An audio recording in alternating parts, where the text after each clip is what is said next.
एक बार माता पार्वती भगवान भोलेनाथ के साथ विश्व भ्रमण के लिए निकली। विश्व में अनेकों स्थान घूमने के बाद पार्वती माता थक गई और भगवान शिव से बोली, थोड़ी देर विश्राम करने को कहा। भगवान शिव ने विश्राम करने के लिए हामी भरी और दोनों एक पीपल के पेड़ के नीचे बैठ गए। थोड़ी देर बाद भगवान शिव अपनी करवट बदलकर लेट गए, लेकिन पार्वती माता की निगाहें उन चींटियों की कतार पर टिकी थी जो एक स्थान से दूसरे स्थान पर जा रही थी, और चींटियों के बीच रास्ते में पड़ा था एक रेंगने वाला कीड़ा।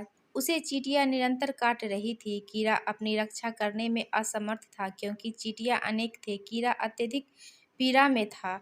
वह अपनी रक्षा करने के लिए छटपटा रहा था। पार्वती माता यह दृश्य देख दुखी होने लगी। माता कैसे न कैसे उन कीड़ों की पीड़ा मिटाना चाहती थी, लेकिन खुद करने में असमर्थ थी। तो पार्वती माता ने कीड़े को इस समस्या से निजात दिलाने के लिए भगवान शिव से प्रार्थना की। भगवान शिव ने जब खड़े होकर उस कीड़े को देखा तो उन्होंने पार्वती माता को समझाया कि इन पर अपना ध्यान मत दो, यह किसी पीड़ा में नहीं अपितु अपने कर्मों का फल भोग रहा है। लेकिन पार्वती माता अपने कोमल हृदय से इस कठोर को पीड़ादायक दृश्य में देखकर काफ़ी दुखी थी। उन्होंने भगवान शिव जी से उस कीड़े की पीड़ा मिटाने के लिए लगातार प्रार्थना की, लेकिन भगवान शिव जी ने भी उन्हें यही समझाते रहे कि इस पर ध्यान मत दो, यह अवश्य ही अपने कर्मों का फल भोग रहा है। भगवान शिव जी ने इस समस्या से छुटकारा पाने के लिए माता पार्वती को कहा वहाँ से कहीं दूसरे स्थान पर चलने को कहा ताकि उसका ध्यान वहाँ से हट सके, लेकिन माता पार्वती ने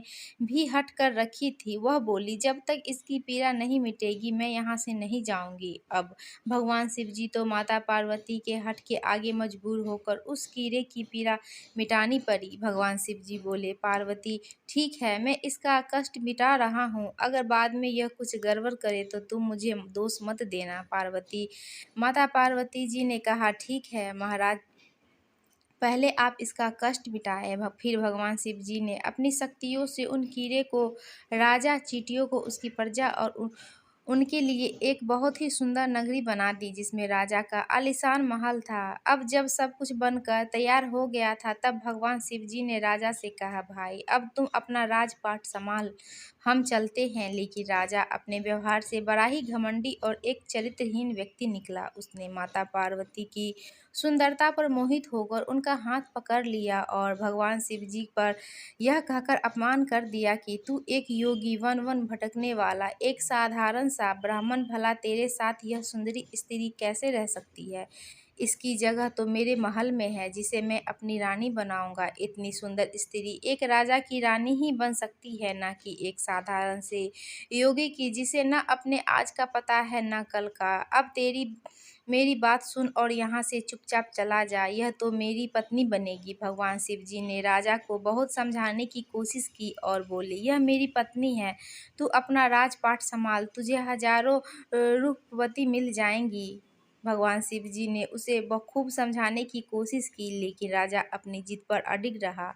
तो भगवान शिव जी ने कहा, ठीक है राजा, तू इसे अपनी रानी बना लो, मैं चलता हूँ। यह बात सुनते ही माता पार्वती भगवान शिव जी के चरणों में गिर गई और बोली, स्वामी आप मुझे इस दुविधा में छोड़कर कैसे जा सकते हैं? भगवान शिव जी बोले, पार्वती मैंने तुम्हें पहले ही कहा था कि मैं इसका कष्ट मिटा दूंगा, लेकिन बाद में अगर कुछ गड़बड़ करता है तो तुम मुझे दोष मत देना। माता पार्वती ने कहा, हे नाथ मुझे क्षमा करें, जो मैं कर्म सिद्धांत को नहीं पहचान सकी। अब मैं समझ गई हूँ, यह घमंडी और चरित्रहीन मानव अपने पिछले जन्म के कर्मों का फल भोग रहा था। इस क्रूर मानव ने अवश्य ही अपने जीवन में अनंत पाप किए होंगे जिसका दंड इसे इस कीड़े के रूप में भुगतना पड़ रहा है।